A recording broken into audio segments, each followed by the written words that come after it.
Kehidupan di perkebunan tidak sepenuhnya diisi oleh pekerjaan di ladang. Meskipun sebagian besar waktu para pekerja dihabiskan untuk merawat tanaman dan memetik hasil panen, kehidupan mereka tidak berhenti ketika hari kerja berakhir. Di luar jam kerja, setiap orang memiliki aktivitasnya masing-masing.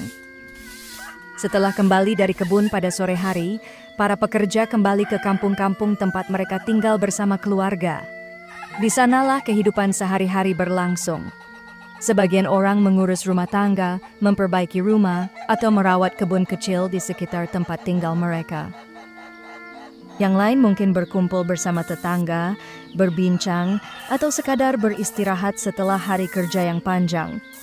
Anak-anak bermain di sekitar rumah, sementara para orang tua menjalani rutinitas kehidupan kampung yang sederhana.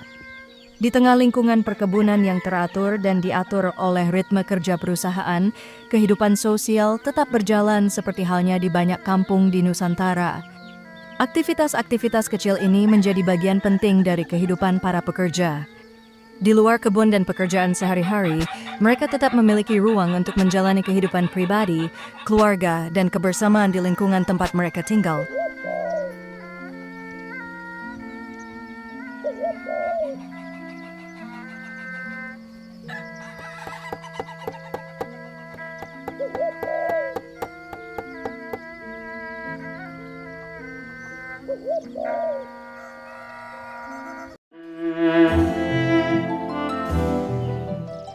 Di balik sepinya perbukitan di Sumatera Timur, terdapat satu nama yang pernah menjadi kebanggaan pemerintahan kolonial Belanda, Bah Butong. Bukan kota besar, bukan pusat dagang, tapi sebuah kebun teh, tempat di mana tanah, tenaga, dan waktu dikuras untuk menghasilkan minuman yang disanjung di Eropa. Dalam catatan kolonial, teh dari Bah Butong diklaim unggul dalam warna, aroma, rasa, dan kekuatan. Tapi di balik pujian itu, terdapat sistem yang tidak adil. Rakyat bekerja di bawah pengawasan, ketat dengan hasil yang tak pernah mereka nikmati sepenuhnya. Film dokumenter ini direkam pada masa Hindia Belanda atas inisiatif Netherlands Indisch Land Syndicate, lembaga dagang yang mengatur kepemilikan kebun dan distribusi hasil bumi. Video ini menampilkan proses budidaya dan pengolahan teh dari sudut pandang penguasa kolonial, rapi, terencana, dan penuh kebanggaan atas kerja sistem. Tapi sejarah tidak hanya milik yang berkuasa. Kini kita membuka kembali arsip ini untuk membaca ulang narasinya.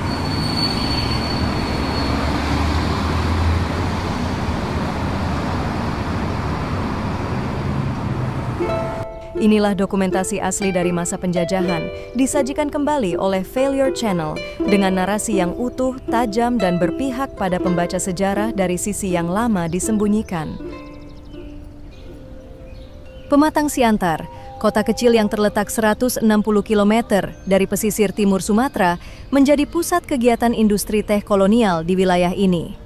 Di sekitar, terbentang hamparan kebun yang tertata rapi. Bukan sebagai ruang rakyat, tapi sebagai mesin produksi pasar global. Perkebunan-perkebunan swasta asing membentuk lanskap baru. Pegunungan disulap menjadi barisan tanaman teh. Jalur kereta dibangun untuk mempercepat pengiriman, dan infrastruktur dikelola oleh tangan-tangan asing. Film ini merekam wajah industri tersebut, dari kebun ke pabrik hingga ke pelabuhan. Tapi di balik citra rapi dan produktif ini, ada sistem yang menjaga agar rakyat tetap sebagai buruh. Perkebunan teh milik Netherlands Indisch Land Syndicate terletak sekitar 20 km lebih jauh ke pedalaman. Berada di ketinggian antara 2.500 hingga 3.500 kaki di atas permukaan laut. Ketinggian inilah yang menjadikan kawasan ini ideal. Pada awal abad ke-20, sebagian besar wilayah Nusantara masih dipenuhi padang ilalang dan hutan tropis yang lebat. Banyak kawasan yang belum tersentuh pemukiman tetap maupun jaringan jalan modern. Dalam arsip kolonial Belanda, masa ini sering digambarkan sebagai periode pembukaan lahan. Ilalang yang luas dibersihkan dan hutan tua mulai ditebang untuk membuka ruang bagi perkebunan, jalur transportasi, serta pemukiman baru. Proses ini berlangsung di berbagai wilayah Hindia Belanda. Pemerintah kolonial mendorong perluasan perkebunan komoditas seperti tebu, kopi, karet, dan teh yang menjadi tulang punggung ekonomi ekspor pada masa itu. Namun pembukaan lahan bukan hanya soal pembangunan. Di baliknya terdapat tenaga kerja lokal yang mengerjakan pekerjaan berat di bawah sistem kolonial. Banyak di antara mereka adalah petani desa yang direkrut atau dipaksa bekerja untuk proyek-proyek besar tersebut. Bagi pemerintah kolonial, perubahan lanskap ini dilihat sebagai kemajuan dari hutan liar menuju wilayah produksi yang terorganisasi. Sementara bagi masyarakat pribumi, perubahan itu membawa dampak yang jauh lebih kompleks. Perubahan cara hidup, perpindahan penduduk, dan masuknya sistem ekonomi baru yang perlahan mengubah wajah Nusantara. Setelah padang ilalang dibersihkan dan hutan tua ditebang, kawasan itu perlahan berubah wajah. Tanah yang sebelumnya liar kini disusun menjadi petak-petak perkebunan. Di tempat inilah melalui kerja keras yang panjang, berdiri sebuah onderneming, istilah Belanda untuk perusahaan perkebunan.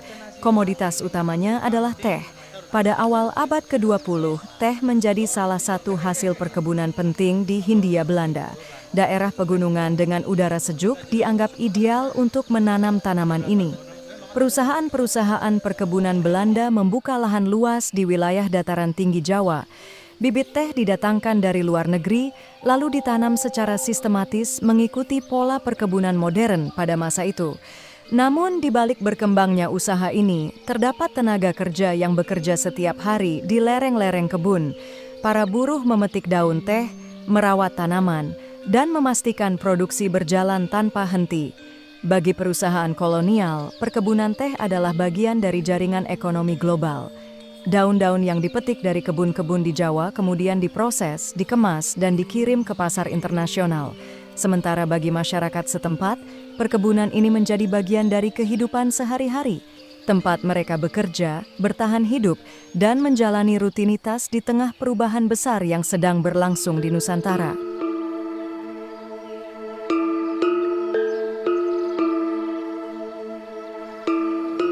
Seiring berkembangnya perkebunan dan perusahaan kolonial, kebutuhan akan jalur transportasi menjadi semakin penting.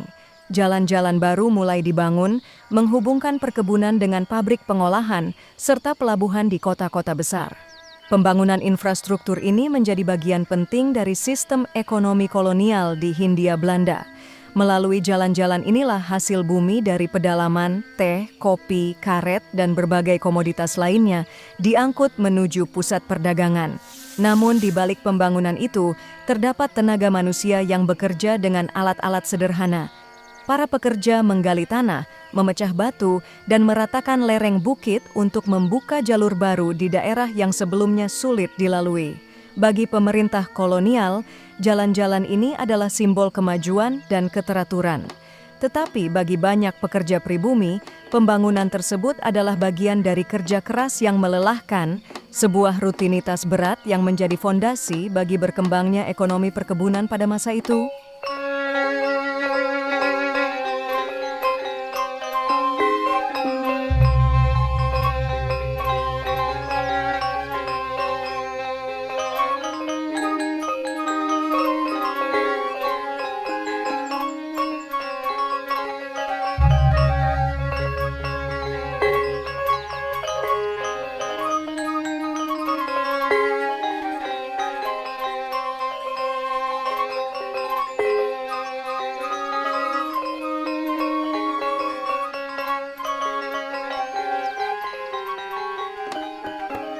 Seiring dengan terbukanya lahan baru dan dibangunnya jalan-jalan penghubung, kehidupan perlahan mulai tumbuh di wilayah ini.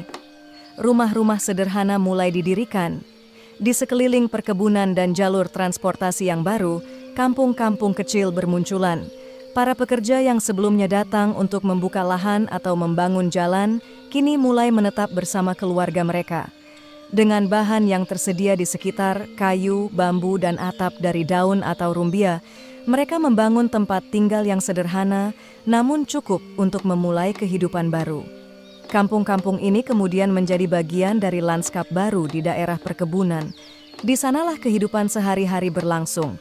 Anak-anak bermain, keluarga bertani kecil-kecilan, dan para pekerja bersiap memulai hari kerja di kebun atau proyek pembangunan.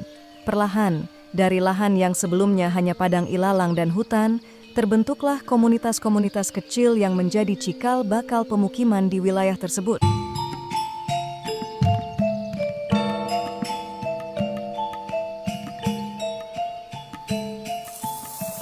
Untuk memastikan perkebunan dapat berkembang dengan baik, perusahaan kolonial terlebih dahulu membangun kebun benih dan pusat pembibitan. Di tempat inilah berbagai tanaman dipilih dan diseleksi. Benih terbaik dikumpulkan, lalu dirawat di kebun pembibitan sebelum dipindahkan ke lahan yang lebih luas. Proses ini menjadi tahap penting dalam sistem perkebunan modern pada masa Hindia Belanda. Para pekerja menyiapkan tanah dengan alat sederhana. Barisan lubang tanam dibuat secara teratur, mengikuti pola yang telah direncanakan oleh pengelola perkebunan. Bibit-bibit muda kemudian dipindahkan dari kebun pembibitan ke lahan tanam. Setiap tanaman ditanam dengan jarak tertentu agar dapat tumbuh dengan baik dan menghasilkan panen yang optimal. Bagi perusahaan perkebunan, ketelitian dalam tahap ini sangat menentukan hasil produksi di masa depan. Di balik proses yang terlihat teratur ini, terdapat tenaga para pekerja yang setiap hari merawat tanaman, membersihkan lahan, dan memastikan kebun terus berkembang. Dari bibit kecil yang ditanam dengan hati-hati inilah, perkebunan-perkebunan besar di Hindia Belanda perlahan tumbuh dan menjadi bagian dari jaringan perdagangan dunia pada masa itu.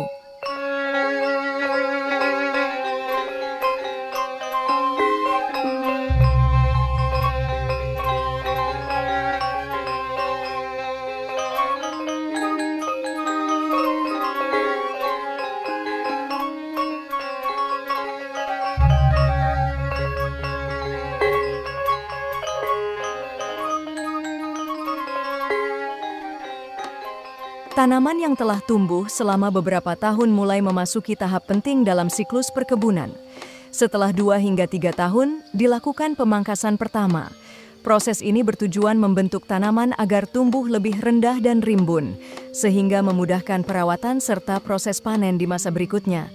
Pemangkasan juga membantu tanaman menghasilkan tunas baru yang lebih produktif. Di kebun-kebun perkebunan Hindia Belanda, pekerjaan ini dilakukan secara rutin oleh para pekerja. Dengan alat sederhana di tangan, mereka merawat setiap tanaman satu persatu, memastikan kebun tetap terjaga dan produksi dapat terus meningkat. Melalui proses perawatan yang teratur ini, tanaman-tanaman muda perlahan berubah menjadi semak produktif. Dari sinilah siklus produksi perkebunan mulai berjalan, sebuah proses panjang yang menghubungkan kerja para pekerja di ladang dengan pasar dunia yang menanti hasil panennya.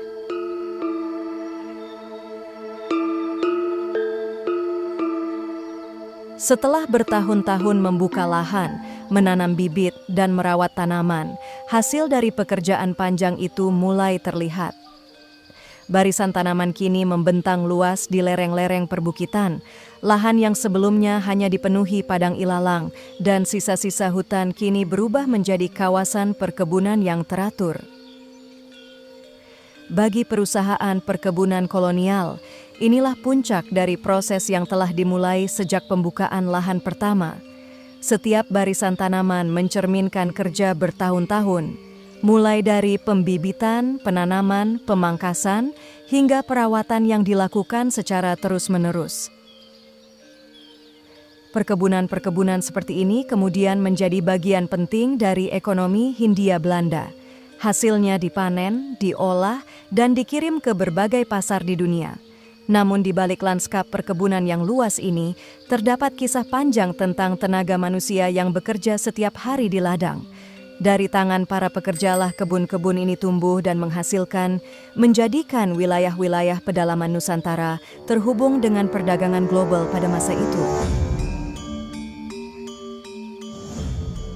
Di tengah hamparan perkebunan yang luas, berdiri rumah-rumah para asisten perkebunan. Para asisten ini adalah staf yang bertugas membantu administratur dalam mengawasi kegiatan di lapangan. Mereka mengatur pekerjaan harian, mengawasi para mandor, serta memastikan setiap bagian kebun berjalan sesuai rencana perusahaan. Rumah-rumah ini biasanya dibangun di lokasi strategis, menghadap langsung ke area perkebunan. Dari tempat inilah kegiatan produksi diawasi setiap hari. Sementara di ladang, para pekerja terus menjalankan rutinitas mereka. Mereka memetik daun, merawat tanaman, dan menjaga kebun tetap produktif. Struktur kehidupan di perkebunan kolonial terbagi dengan jelas. Di satu sisi, para pejabat dan staf perusahaan tinggal di rumah-rumah yang lebih besar dan nyaman.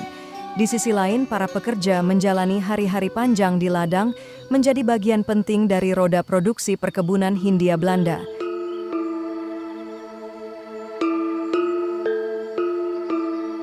Hari kerja di perkebunan dimulai sejak pagi. Ketika matahari belum tinggi, aktivitas sudah bersiap dimulai.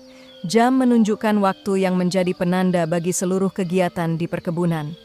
Bagi para pekerja, pagi adalah awal dari rutinitas panjang yang akan dijalani sepanjang hari. Di perkebunan-perkebunan kolonial, waktu kerja diatur dengan ketat. Para pekerja harus bersiap sejak pagi untuk menuju ladang, merawat tanaman, atau memulai proses panen.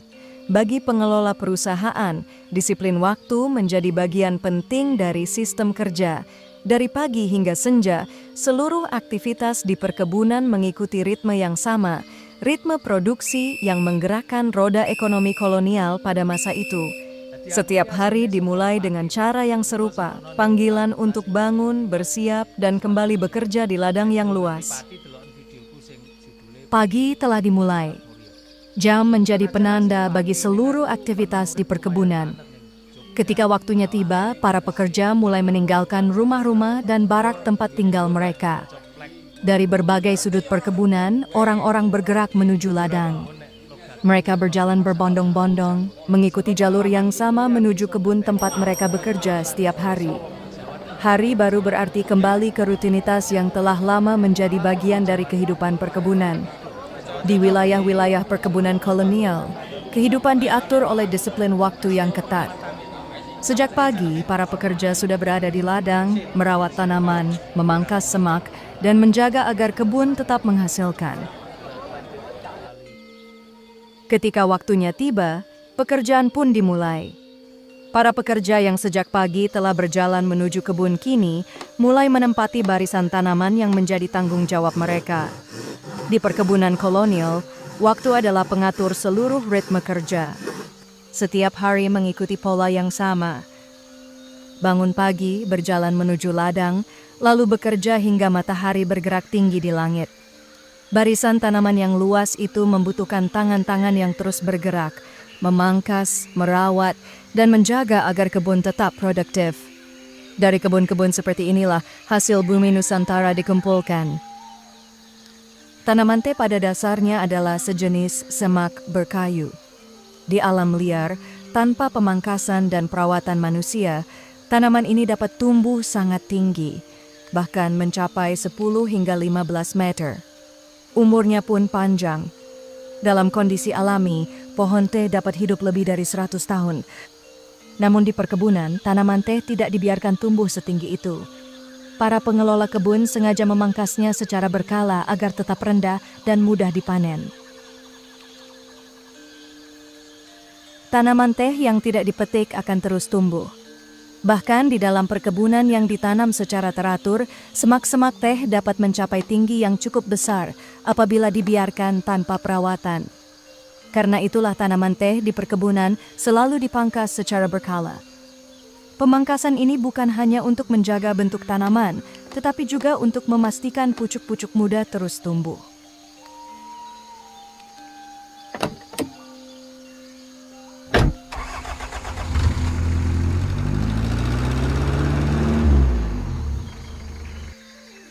Namun di perkebunan, tanaman teh tidak dibiarkan tumbuh liar. Melalui pemangkasan yang dilakukan secara teratur, semak-semak teh dijaga tetap rendah. Cara ini membuat tanaman lebih mudah dirawat dan dipanen oleh para pekerja. Pemangkasan juga berfungsi untuk merangsang pertumbuhan pucuk-pucuk muda.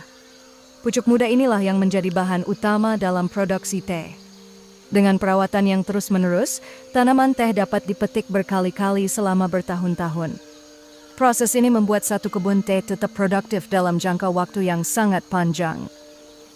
Di balik barisan tanaman yang tampak rapi itu, terdapat sistem budidaya yang dijaga dengan disiplin, pemangkasan, perawatan tanah, dan pemetikan yang dilakukan secara berkala. Dengan cara inilah, perkebunan teh terus menghasilkan daun-daun yang kelak akan diolah menjadi salah satu minuman paling terkenal di dunia.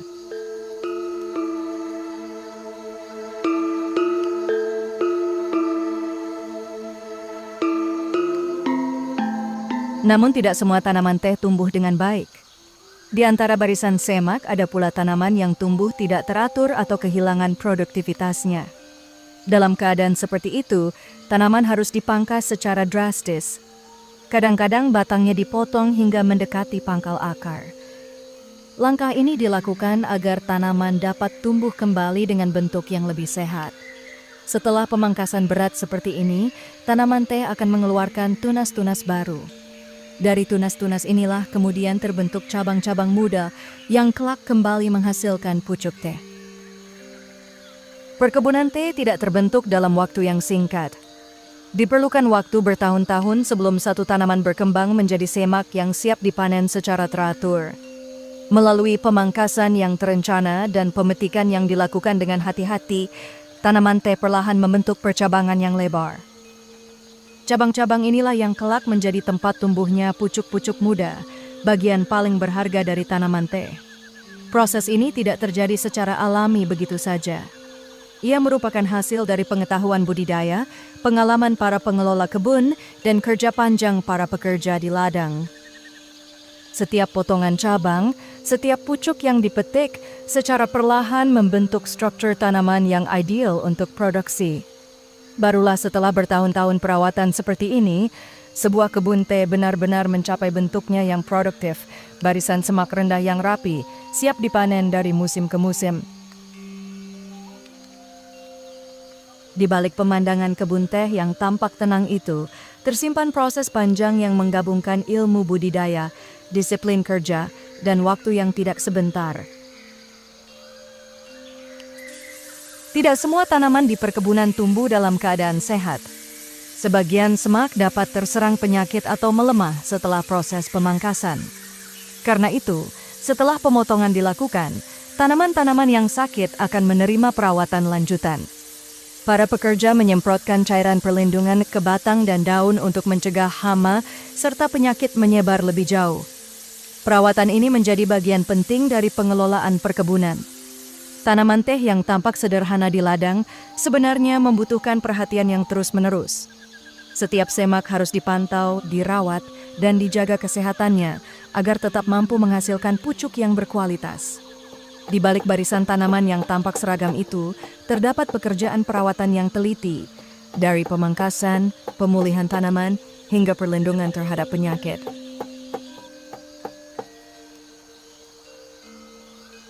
Setelah pemangkasan dilakukan, batang tanaman tidak dibiarkan begitu saja. Luka potongan pada batang harus segera dilindungi.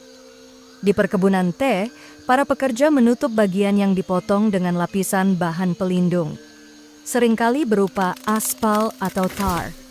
Lapisan ini berfungsi mencegah air masuk ke dalam batang serta melindungi tanaman dari pembusukan dan serangan jamur. Perawatan seperti ini menjadi bagian penting dalam budidaya teh. Satu potongan cabang yang dibiarkan terbuka dapat merusak seluruh tanaman. Karena itu setiap luka pemangkasan harus segera ditangani dengan hati-hati. Langkah-langkah kecil seperti ini menunjukkan bahwa perkebunan teh bukan hanya tentang memetik daun. Ia adalah rangkaian panjang perawatan tanaman, dari pemangkasan, perlindungan batang, hingga memastikan tanaman tetap sehat untuk menghasilkan pucuk-pucuk yang baru di musim berikutnya.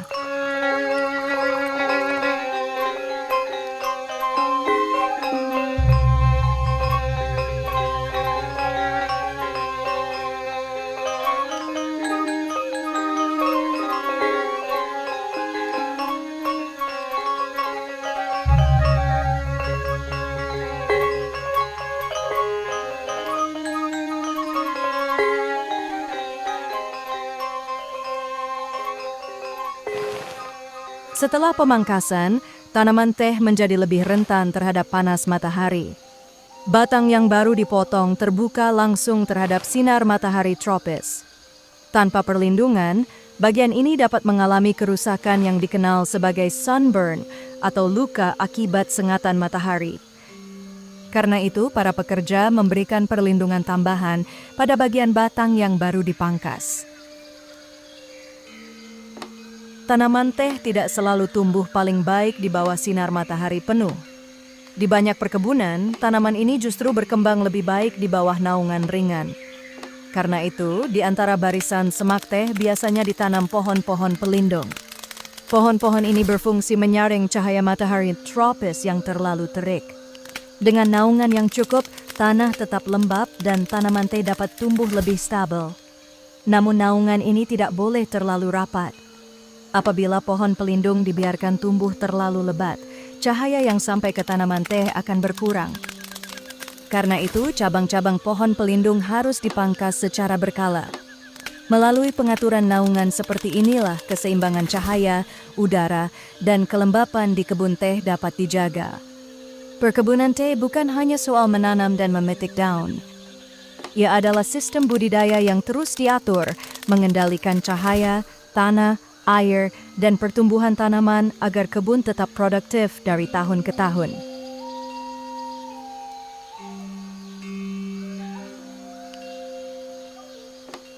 Pohon-pohon pelindung di perkebunan teh bukan hanya berfungsi memberi naungan bagi tanaman.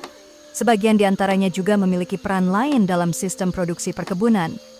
Pohon albizia yang sering ditanam di antara barisan tanaman teh secara berkala ditebang ketika batangnya telah cukup besar. Kayu dari pohon ini kemudian dimanfaatkan sebagai bahan bakar. Di pabrik teh, kayu tersebut digunakan untuk menyalakan mesin pengering, peralatan yang berperan penting dalam proses pengolahan daun teh setelah dipetik. Dengan cara ini, hampir setiap bagian dari perkebunan dimanfaatkan. Pohon pelindung memberi teduh bagi tanaman ketika masih berdiri. Dan ketika ditebang, batangnya tetap menjadi bagian dari proses produksi, membantu mengeringkan daun teh sebelum akhirnya dikemas dan dikirim ke pasar dunia. Perkebunan teh pada masa itu bukan sekadar ladang tanaman. Ia merupakan sistem yang saling terhubung antara kebun, pabrik, tenaga kerja, dan perdagangan global. Tidak semua kayu yang ditebang dari pohon pelindung dapat dimanfaatkan. Sebagian batang digunakan sebagai bahan bakar untuk mesin pengering di pabrik teh. Namun sisanya tidak selalu memiliki kegunaan. Batang-batang yang tidak diperlukan akan dibuang atau dimusnahkan. Pemandangan ini menunjukkan bagaimana perkebunan teh bekerja sebagai sebuah sistem yang terorganisasi. Setiap bagian dari kebun, tanaman teh, pohon pelindung, hingga kayu yang ditebang memiliki perannya masing-masing dalam menjaga kelangsungan produksi. Bahkan pohon yang memberi naungan bagi tanaman teh pun pada akhirnya dapat menjadi bagian dari proses pengolahan hasil kebun. Di tengah hari kerja yang panjang, para pekerja berhenti sejenak untuk beristirahat. Setelah berjam-jam bekerja di ladang, tubuh membutuhkan tenaga baru. Mereka duduk bersama di tanah, membuka bekal sederhana yang dibawa dari rumah atau barak tempat tinggal mereka. Makanan yang tersaji tidaklah mewah. Namun bagi para pekerja perkebunan, waktu makan seperti ini menjadi jeda penting di antara pekerjaan yang melelahkan. Di bawah naungan pepohonan atau di sudut kebun, mereka berbagi waktu istirahat sebelum kembali ke ladang. Tak lama kemudian, pekerjaan akan kembali dimulai. Hari kerja di perkebunan masih panjang, dan tenaga yang baru saja dikumpulkan akan kembali digunakan untuk melanjutkan pekerjaan di antara barisan tanaman teh yang luas.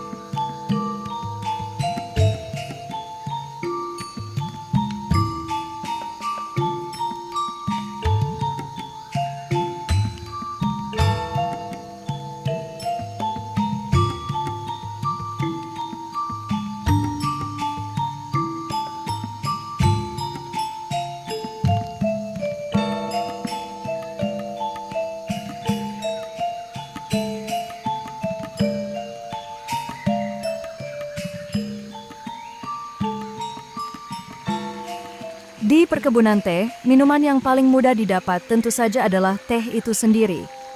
Para pekerja biasanya disediakan teh panas selama bekerja di ladang. Kebijakan ini bukan hanya soal kebiasaan, tetapi juga berkaitan dengan kesehatan. Pada masa itu, air yang belum dimasak seringkali membawa risiko penyakit. Dengan menyediakan teh yang telah direbus, para pengelola perkebunan berusaha mencegah para pekerja meminum air mentah dari sumber yang tidak aman. Teh panas menjadi minuman yang lebih aman sekaligus mudah disiapkan di lingkungan perkebunan. Di tengah hari kerja yang panjang, secangkir teh bukan hanya penghilang dahaga. Ia juga menjadi bagian dari sistem kerja yang dirancang untuk menjaga para pekerja tetap mampu melanjutkan aktivitas di ladang.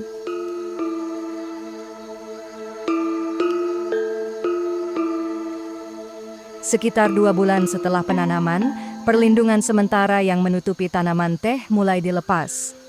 Pada masa awal pertumbuhannya, tanaman teh muda biasanya dilindungi dengan penutup atau naungan sementara. Perlindungan ini membantu menjaga kelembapan tanah, menahan panas matahari tropis yang terlalu kuat, serta memberi waktu bagi akar tanaman untuk berkembang dengan stabil. Namun perlindungan seperti itu hanya bersifat sementara. Ketika tanaman mulai cukup kuat, penutup tersebut secara bertahap dilepas agar tanaman dapat menyesuaikan diri dengan kondisi lingkungan yang sebenarnya di perkebunan. Pada tahap inilah proses pengelolaan kebun memasuki fase berikutnya. Setelah penjarangan dilakukan, yakni pengaturan jarak antar tanaman agar pertumbuhannya tidak saling mengganggu, para pekerja mulai menanam pohon-pohon peneduh muda di antara barisan tanaman teh. Pohon peneduh ini bukan ditanam secara sembarangan. Di perkebunan teh, naungan yang tepat merupakan bagian penting dari sistem budidaya. Cahaya matahari yang terlalu terik dapat merusak daun muda, mempercepat penguapan air dari tanah, dan melemahkan pertumbuhan tanaman. Sebaliknya, naungan ringan membantu menjaga keseimbangan suhu dan kelembapan di kebun. Karena itu, pohon peneduh ditanam dengan jarak yang teratur di antara semak-semak teh. Seiring waktu, pohon-pohon ini akan tumbuh lebih tinggi, menciptakan lapisan naungan yang menyaring cahaya matahari sebelum mencapai tanaman teh di bawahnya. Jenis pohon yang sering digunakan untuk tujuan ini adalah albizia. Pohon ini dipilih karena pertumbuhannya cepat, batangnya relatif ringan, dan tajuknya mampu memberikan bayangan yang cukup tanpa menutup cahaya sepenuhnya. Namun sebelum ditanam di kebun, bibit-bibit albizia tersebut tidak langsung diambil dari alam. Bibit itu terlebih dahulu dibesarkan dengan perawatan yang teliti di tempat pembibitan. Di sana, para pekerja menyiapkan tanah, menjaga kelembapan, dan merawat pertumbuhan tanaman muda hingga cukup kuat untuk dipindahkan. Barulah setelah mencapai ukuran tertentu, bibit-bibit itu ditanam di antara barisan tanaman teh. Dengan cara inilah sebuah perkebunan teh perlahan membentuk ekosistemnya sendiri, tanaman teh di bawah, pohon peneduh di atas, dan sistem budidaya yang terus diatur agar kebun tetap produktif selama bertahun-tahun. Di balik pemandangan kebun teh yang tampak sederhana, sebenarnya terdapat rangkaian panjang pengetahuan pertanian, perencanaan ruang, serta perawatan yang dilakukan secara terus-menerus.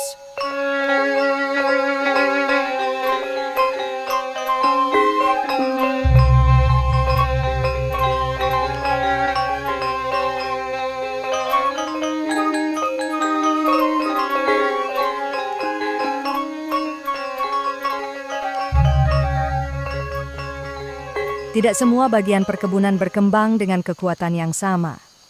Di antara barisan tanaman yang tampak seragam dari kejauhan, selalu ada bagian-bagian kebun yang pertumbuhannya lebih lemah. Tanaman di area seperti ini sering menunjukkan daun yang lebih kecil, pertumbuhan yang lambat, atau hasil pucuk yang tidak sebaik bagian kebun lainnya. Dalam pengelolaan perkebunan teh, kondisi seperti ini tidak dibiarkan begitu saja.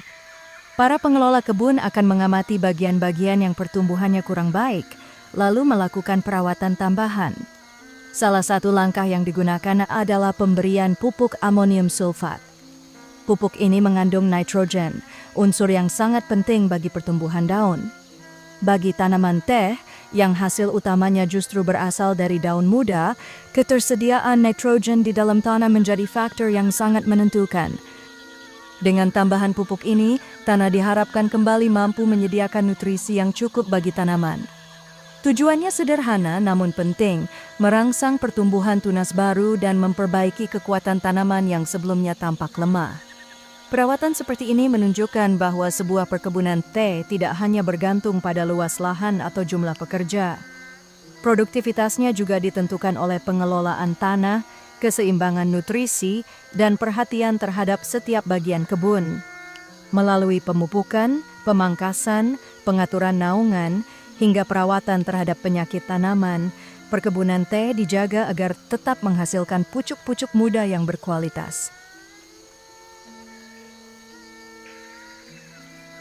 Setelah berbulan-bulan dirawat, kebun teh akhirnya mencapai tahap yang paling ditunggu. Tanaman kini siap dipanen. Sekitar 2,5 bulan setelah proses pemangkasan, tunas-tunas muda mulai tumbuh kembali di ujung-ujung cabang.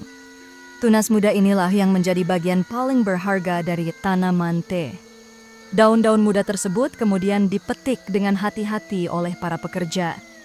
Di banyak perkebunan, pekerjaan ini sering dilakukan oleh perempuan-perempuan muda. Mereka bergerak di antara barisan tanaman, memetik pucuk-pucuk muda satu persatu dengan ketelitian yang tinggi. Setiap gerakan harus dilakukan dengan hati-hati agar hanya bagian yang tepat yang dipetik. Untuk menjaga ketinggian tanaman tetap seragam, para pemetik menggunakan alat sederhana berupa tongkat pengukur. Tongkat ini membantu memastikan bahwa permukaan tanaman tetap rata setelah proses pemetikan. Teknik ini dikenal sebagai pemetikan merata. Dengan cara ini, semak-semak teh dijaga tetap rendah dan membentuk permukaan yang datar. Permukaan tanaman yang rata membuat pekerjaan pemetikan menjadi lebih mudah dilakukan dari waktu ke waktu. Selain itu, metode ini juga membantu tanaman terus menghasilkan tunas muda secara teratur. Di perkebunan teh, panen bukan sekadar mengambil daun dari tanaman. Ia adalah bagian dari sistem budidaya yang dijaga dengan ketelitian, mulai dari pemangkasan, pengaturan pertumbuhan cabang, hingga pemetikan yang dilakukan secara teratur agar kebun tetap produktif sepanjang musim.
Dalam tanaman teh, tidak semua daun memiliki nilai yang sama.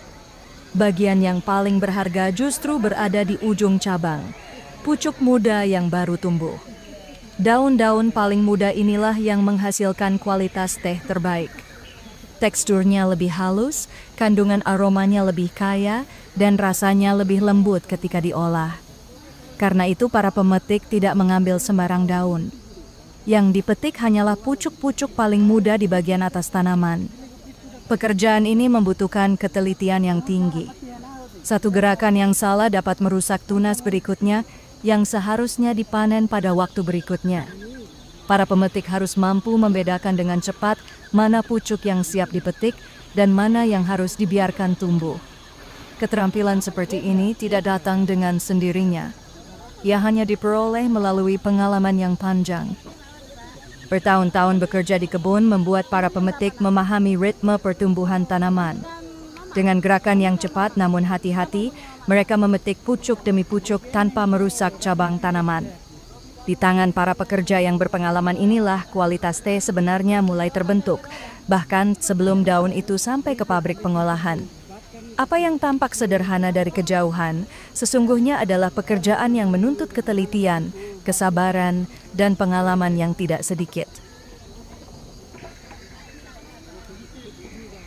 Setelah pemetikan dilakukan secara teratur selama beberapa waktu, tanaman teh mulai membentuk apa yang disebut sebagai permukaan pemetikan. Bagian atas semak-semak teh menjadi rata, membentuk bidang datar tempat tunas-tunas muda terus tumbuh. Permukaan inilah yang memudahkan para pemetik bergerak dari satu tanaman ke tanaman lainnya. Dengan bentuk tanaman yang rendah dan seragam, pekerjaan pemetikan dapat dilakukan lebih cepat dan lebih efisien. Namun, pertumbuhan pucuk teh tidak berhenti setelah satu kali panen. Tanaman ini terus menghasilkan tunas-tunas baru dalam waktu yang relatif singkat. Karena itu, pemetikan harus dilakukan secara berkala. Di banyak perkebunan teh, kebun akan kembali dipetik setiap 6 hingga 9 hari. Dalam rentang waktu tersebut, pucuk-pucuk muda telah cukup berkembang untuk dipanen kembali. Siklus ini kemudian berulang terus-menerus sepanjang musim produksi. Setiap beberapa hari, para pemetik kembali ke barisan tanaman yang sama, mengambil pucuk-pucuk baru yang telah tumbuh. Dengan ritme seperti inilah, kebun teh tetap produktif. Dari satu pemetikan ke pemetikan berikutnya, tanaman terus menghasilkan daun-daun muda yang menjadi bahan utama bagi industri teh. Apa yang terlihat sebagai hamparan tanaman yang tenang sebenarnya adalah sistem produksi yang bergerak tanpa henti, dengan siklus panen yang berulang dari minggu ke minggu di seluruh kebun.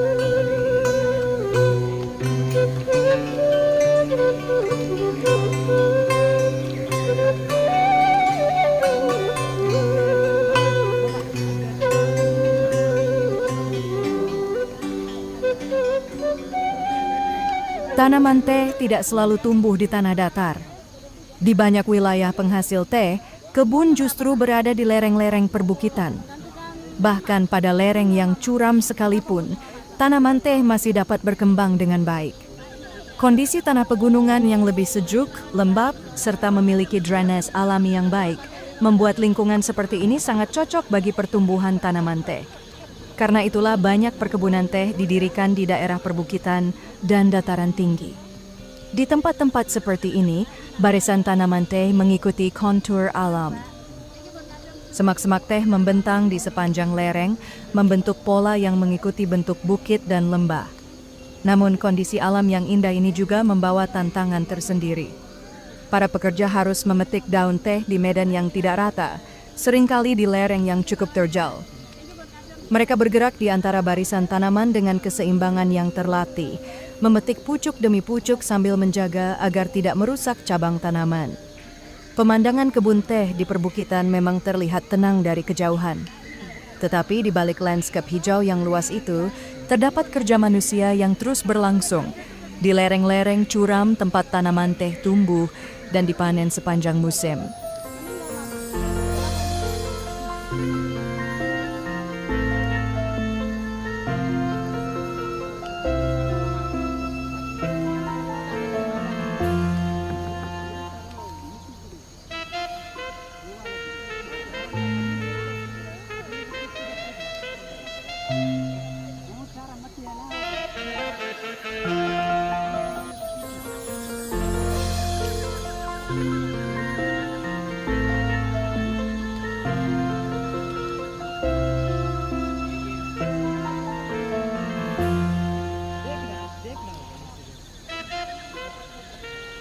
Di dalam sebuah perkebunan teh, tidak semua tanaman diperlakukan dengan cara yang sama.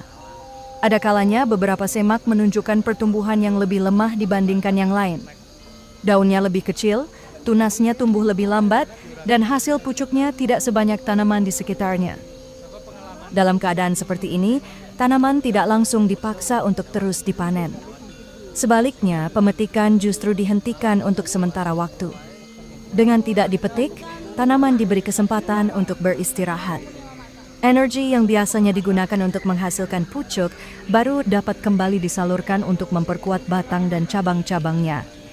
Langkah sederhana ini menjadi bagian dari pengelolaan kebun yang cermat. Para pengelola perkebunan memahami bahwa produktivitas jangka panjang tidak hanya bergantung pada seberapa sering tanaman dipetik, tetapi juga pada kemampuan tanaman untuk pulih dan tumbuh kembali.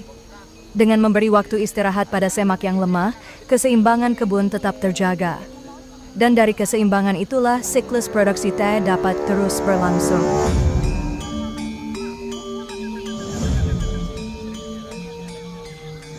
Dalam perkebunan teh adalah pekerjaan rutin di ladang. Setiap pucuk yang dipetik harus memenuhi standar tertentu. Karena itu, proses pemetikan selalu berada di bawah pengawasan. Para pengawas kebun secara berkala memeriksa bagaimana para pekerja memetik daun teh. Mereka memastikan bahwa hanya pucuk-pucuk muda yang diambil, sementara daun yang terlalu tua dibiarkan tetap berada di tanaman. Pengawasan ini penting untuk menjaga kualitas hasil panen. Daun yang dipetik dengan cara yang salah dapat menurunkan mutu teh yang dihasilkan. Selain itu, pemetikan yang terlalu dalam juga dapat merusak pertumbuhan tanaman dan mengganggu siklus panen berikutnya. Dengan pengawasan yang teratur, para pemetik dapat menjaga ritme kerja yang tepat. Dari ketelitian dalam memetik inilah kualitas teh mulai ditentukan, bahkan sebelum daun itu sampai ke ruang pengolahan di pabrik. Di perkebunan teh, setiap tahap pekerjaan diawasi dengan cermat agar hasil yang dihasilkan tetap konsisten dari panen ke panen berikutnya.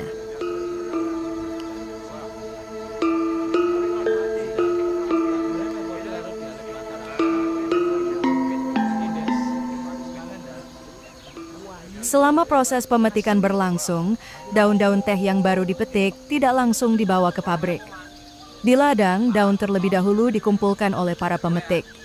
Setiap pucuk yang dipetik dimasukkan ke dalam keranjang kecil atau kain pembawa yang mereka bawa selama bekerja. Keranjang ini biasanya digantung di bahu atau di punggung, sehingga para pemetik dapat terus bergerak di antara barisan tanaman tanpa harus sering berhenti. Namun keranjang kecil itu hanya berfungsi sebagai tempat penampung sementara. Ketika keranjang sudah penuh, daun-daun yang terkumpul akan dipindahkan ke dalam keranjang yang lebih besar. Setiap pemetik biasanya memiliki keranjang utama miliknya sendiri. Ke dalam keranjang inilah hasil pemetikan dari waktu ke waktu dikumpulkan.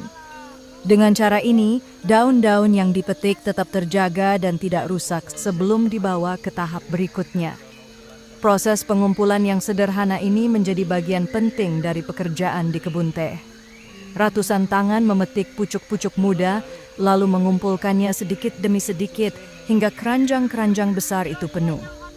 Dari keranjang para pemetik inilah, daun teh kemudian akan bergerak menuju tahap berikutnya, ditimbang, dicatat hasilnya, dan akhirnya dibawa ke pabrik untuk diproses menjadi teh yang siap dikirim ke berbagai penjuru dunia.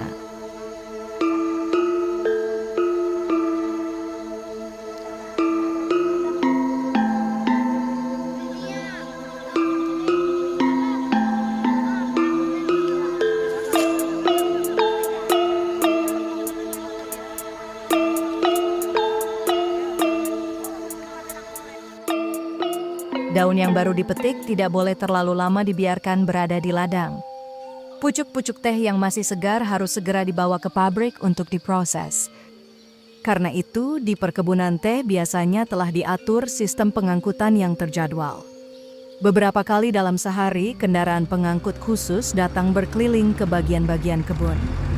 Tugas mereka adalah mengambil daun teh yang telah dikumpulkan oleh para pemetik. Sebelum daun teh yang baru dipetik ditimbang, proses pemeriksaan dilakukan terlebih dahulu. Tidak semua daun yang datang dari kebun dapat langsung diterima sebagai bahan produksi. Di antara pucuk-pucuk muda yang berkualitas, seringkali masih terdapat daun yang terlalu tua. Daun-daun seperti ini tidak digunakan dalam pembuatan teh berkualitas. Karena itu, sebelum proses penimbangan dilakukan, daun-daun tersebut harus dipisahkan terlebih dahulu. Para pekerja memeriksa hasil panen dengan teliti, memilah daun yang sesuai standar dan menyingkirkan bagian yang tidak memenuhi kualitas yang diharapkan.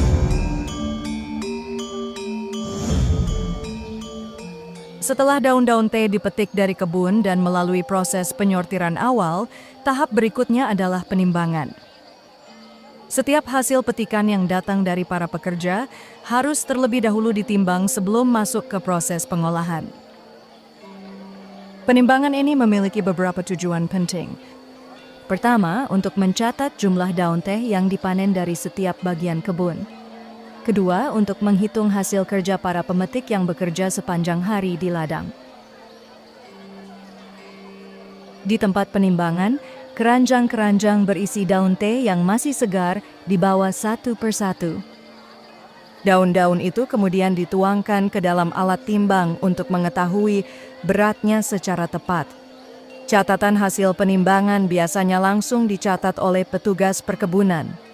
Melalui proses inilah pihak pengelola dapat memantau seberapa banyak daun teh yang dipetik setiap hari. Penimbangan juga menjadi titik pertemuan antara pekerjaan di ladang dan proses produksi di pabrik. Dari sini, daun-daun teh yang telah ditimbang akan segera dikirim ke ruang pengolahan. Kecepatan dalam proses ini sangat penting. Daun teh yang baru dipetik harus segera diproses agar kesegarannya tetap terjaga dan kualitasnya tidak menurun.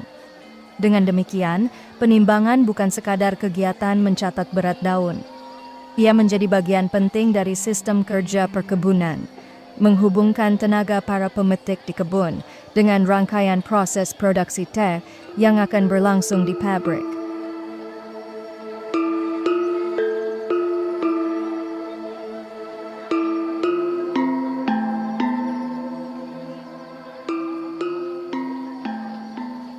Di perkebunan teh, keterampilan memetik menjadi salah satu keahlian yang sangat dihargai. Tidak semua orang mampu melakukannya dengan cepat dan tepat.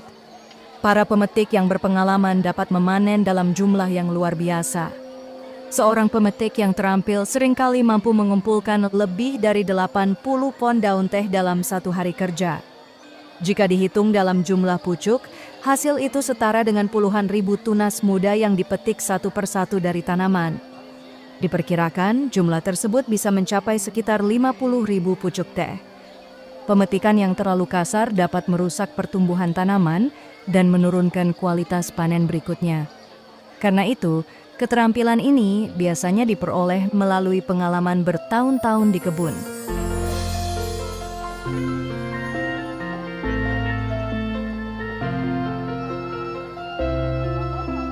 Seiring berjalannya waktu, tanaman teh terus tumbuh dan berkembang. Dalam beberapa tahun, semak-semak teh yang sebelumnya rendah dan rapi perlahan menjadi semakin tinggi. Pertumbuhan yang terlalu tinggi justru tidak diinginkan dalam perkebunan teh. Tanaman yang menjulang terlalu tinggi akan menyulitkan proses pemetikan dan mengurangi efisiensi kerja para pemetik. Karena itu, setelah beberapa tahun masa produksi, perkebunan kembali memasuki tahap penting, pemangkasan besar.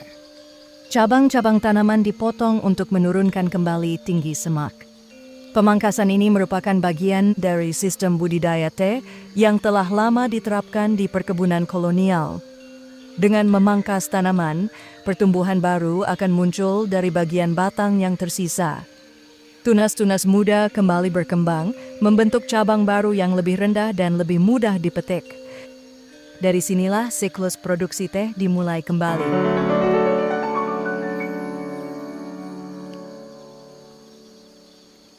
Di perkebunan teh, menjaga kebersihan lahan menjadi bagian penting dari perawatan tanaman. Tanaman teh tidak tumbuh sendirian di ladang. Di antara barisan semak teh, berbagai jenis tumbuhan liar sering muncul dan berkembang. Tumbuhan-tumbuhan ini dikenal sebagai gulma. Jika dibiarkan, gulma dapat bersaing dengan tanaman teh dalam menyerap air, unsur hara, dan cahaya matahari. Persaingan ini dapat menghambat pertumbuhan tanaman utama dan menurunkan hasil panen. Karena itu, pekerjaan penyangan dilakukan secara teratur. Para pekerja perkebunan membersihkan lahan dengan mencabut atau memotong tumbuhan liar yang tumbuh di antara tanaman teh. Penyangan biasanya dilakukan berulang kali sepanjang tahun, mengikuti siklus pertumbuhan gulma di daerah tropis. Melalui pekerjaan inilah kebun tetap terjaga rapi dan tanaman teh dapat tumbuh tanpa gangguan. Di balik barisan kebun yang tampak teratur dari kejauhan, terdapat kerja rutin yang dilakukan terus-menerus. Membersihkan tanah, merawat tanaman, dan menjaga keseimbangan lahan. Semua menjadi bagian dari sistem kerja yang menopang produksi teh di perkebunan-perkebunan kolonial.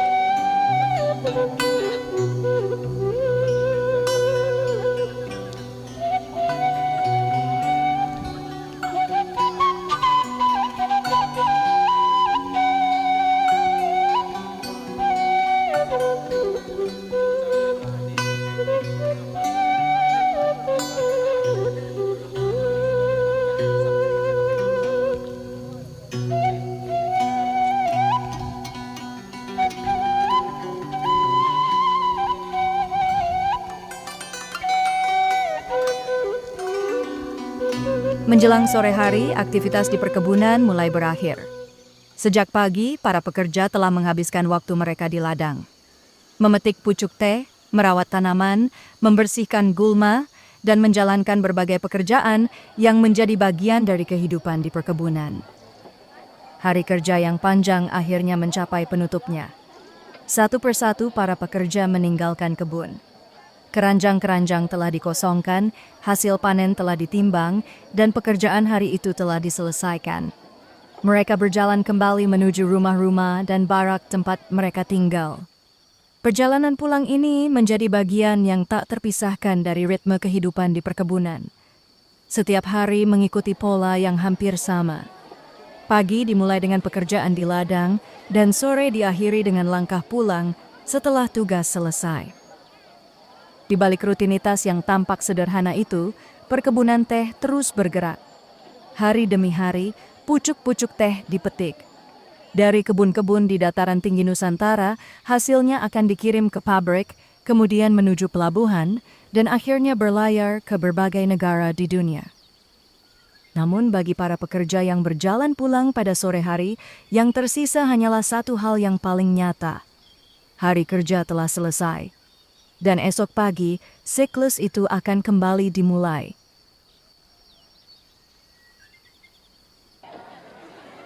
Di balik perkebunan teh yang tampak tenang, terdapat sebuah sistem kerja yang diatur dengan disiplin yang ketat.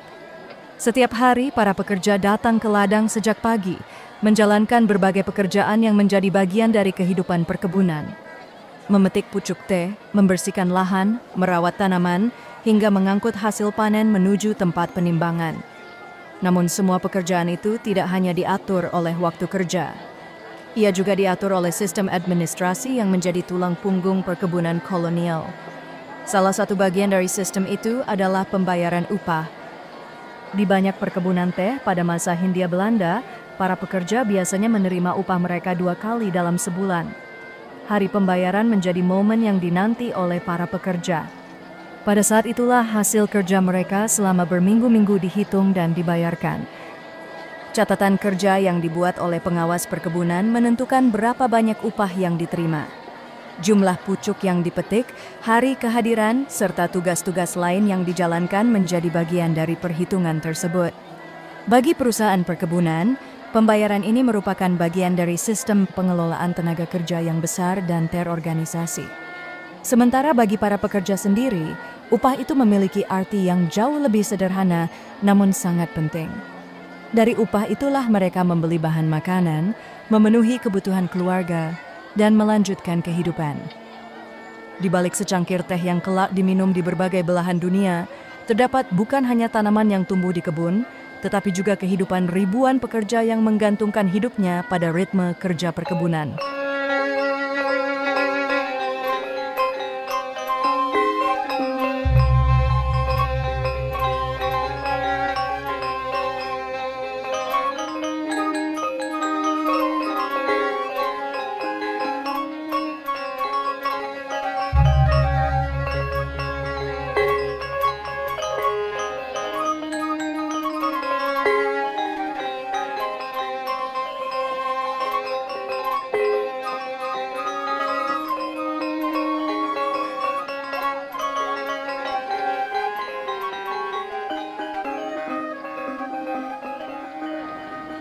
Di lingkungan perkebunan kolonial, kehidupan para pekerja tidak hanya berlangsung di ladang.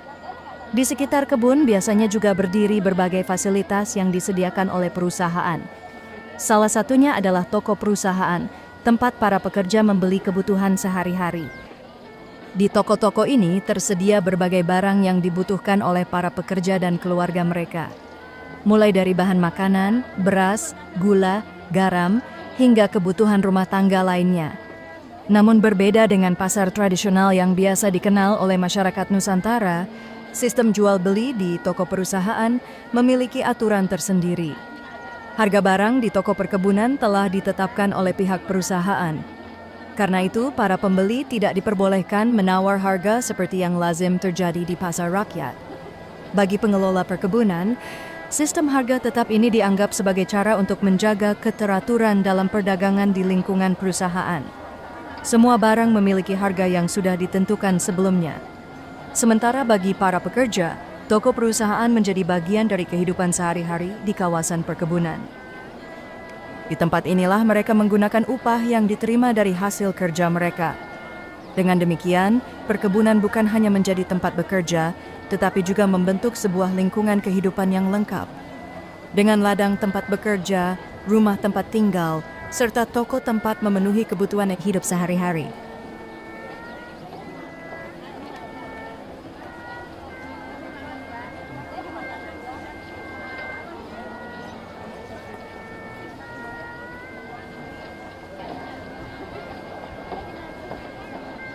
Di sekitar kawasan perkebunan, kehidupan tidak hanya berlangsung di ladang dan barak pekerja. Seiring berkembangnya aktivitas ekonomi di perkebunan, berbagai usaha kecil juga tumbuh di sekitarnya. Salah satunya adalah rumah makan atau warung makan yang melayani para pekerja dan penduduk sekitar. Tempat-tempat makan ini menjadi bagian dari kehidupan sehari-hari di kawasan perkebunan. Setelah bekerja di ladang, para pekerja sering singgah untuk makan atau sekadar beristirahat. Di meja-meja sederhana itulah makanan disajikan, nasi, lauk pauk, dan hidangan yang akrab dengan lidah masyarakat setempat. Kehadiran ribuan pekerja perkebunan menciptakan sebuah pasar yang hidup. Warung-warung makan, kedai kecil, dan usaha sederhana lainnya berkembang mengikuti kebutuhan para pekerja.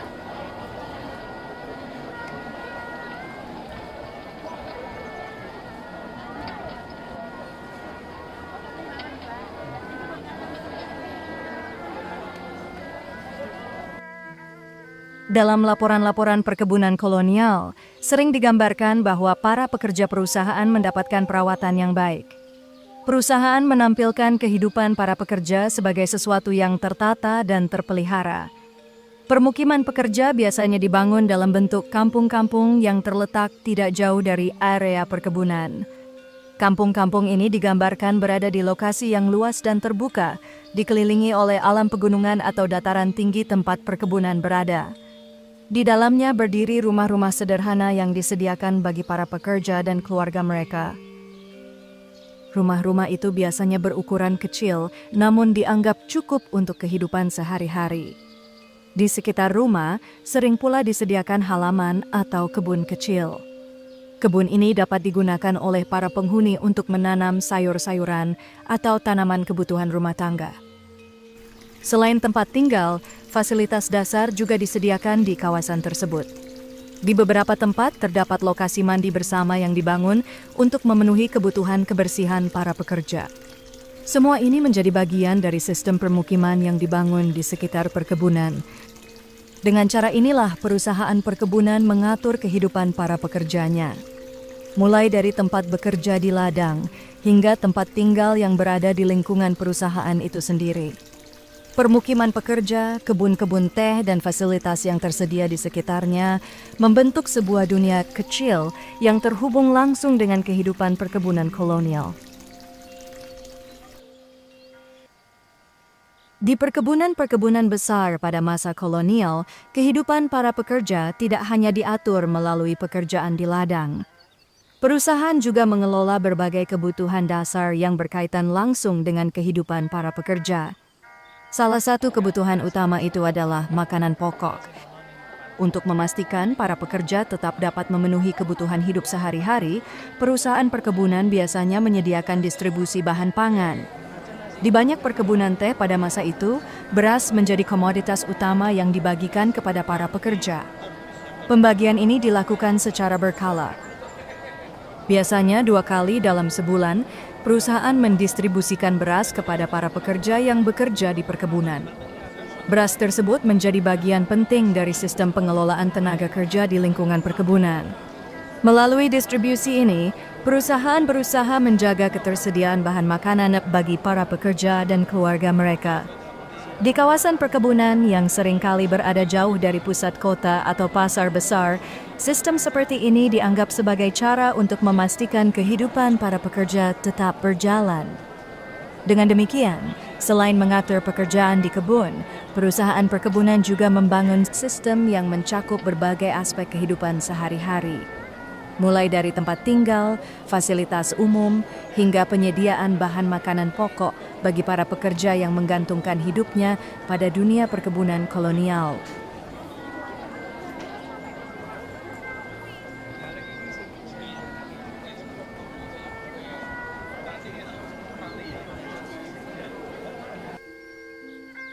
Kehidupan di perkebunan tidak sepenuhnya diisi oleh pekerjaan di ladang. Meskipun sebagian besar waktu para pekerja dihabiskan untuk merawat tanaman dan memetik hasil panen, kehidupan mereka tidak berhenti ketika hari kerja berakhir. Di luar jam kerja, setiap orang memiliki aktivitasnya masing-masing. Setelah kembali dari kebun pada sore hari, para pekerja kembali ke kampung-kampung tempat mereka tinggal bersama keluarga. Di sanalah kehidupan sehari-hari berlangsung. Sebagian orang mengurus rumah tangga, memperbaiki rumah, atau merawat kebun kecil di sekitar tempat tinggal mereka.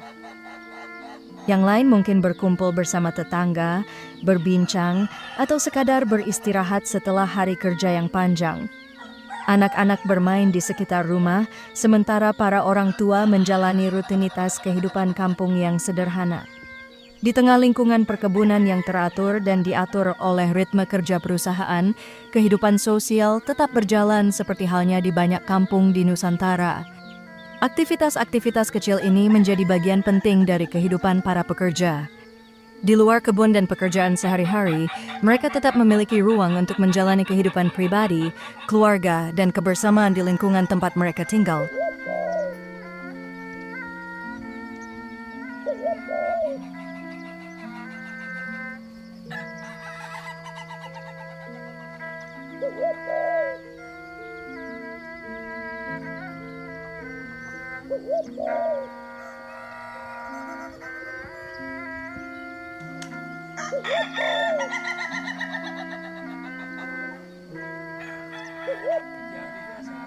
Di luar jam kerja, kehidupan di kawasan perkebunan juga diwarnai oleh berbagai aktivitas kecil yang menjadi bagian dari kehidupan sehari-hari.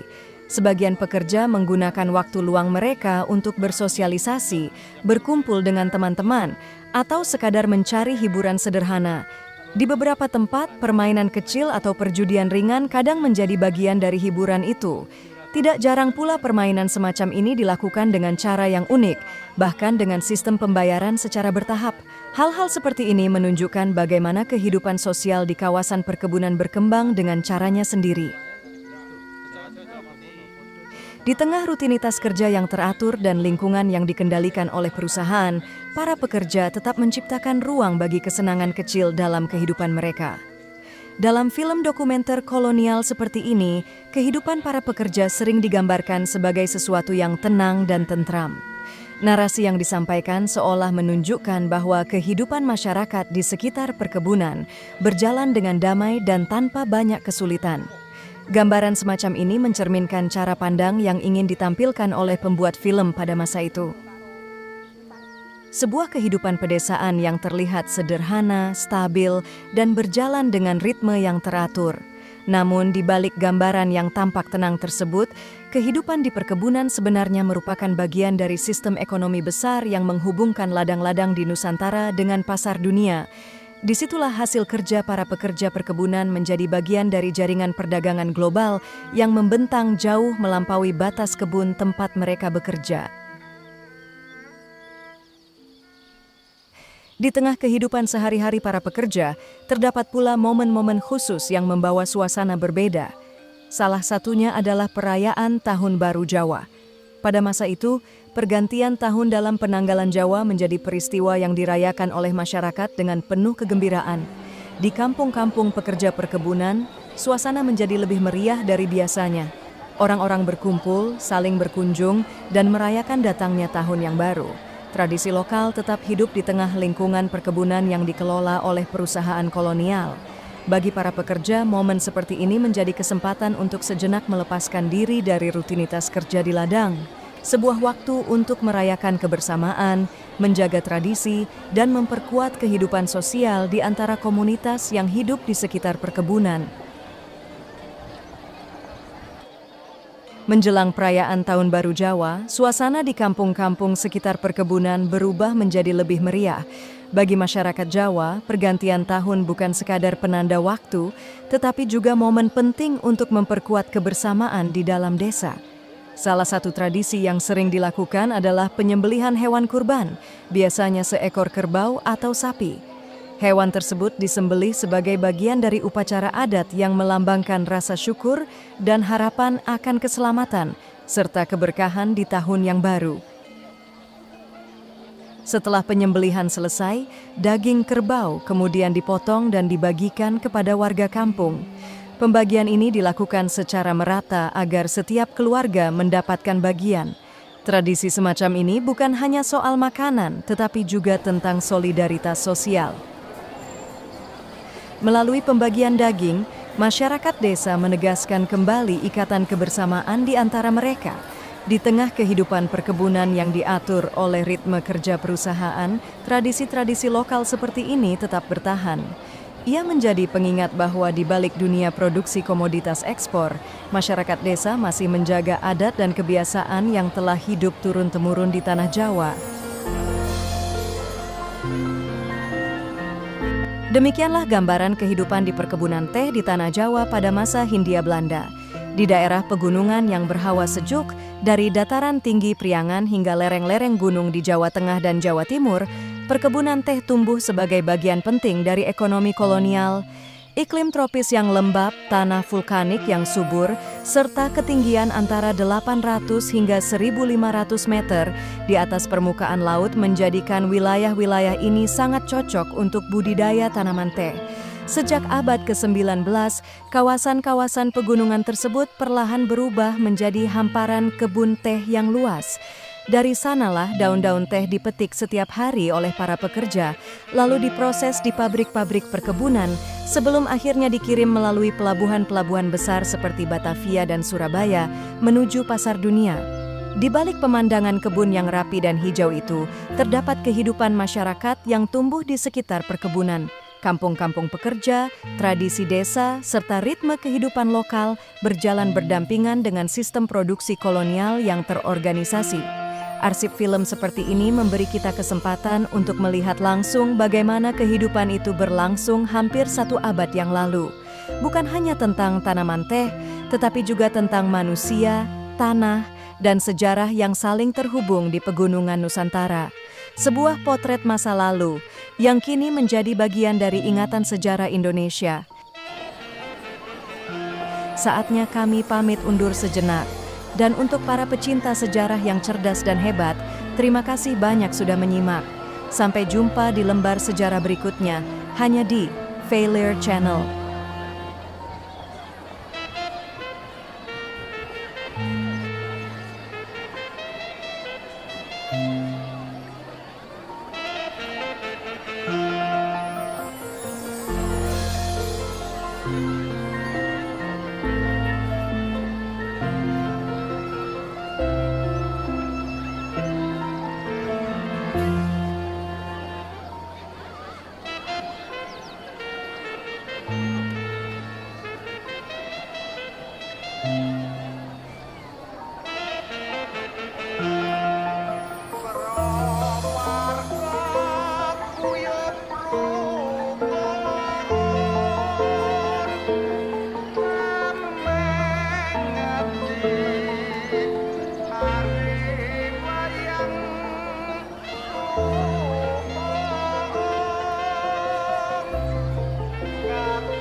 おバカさん。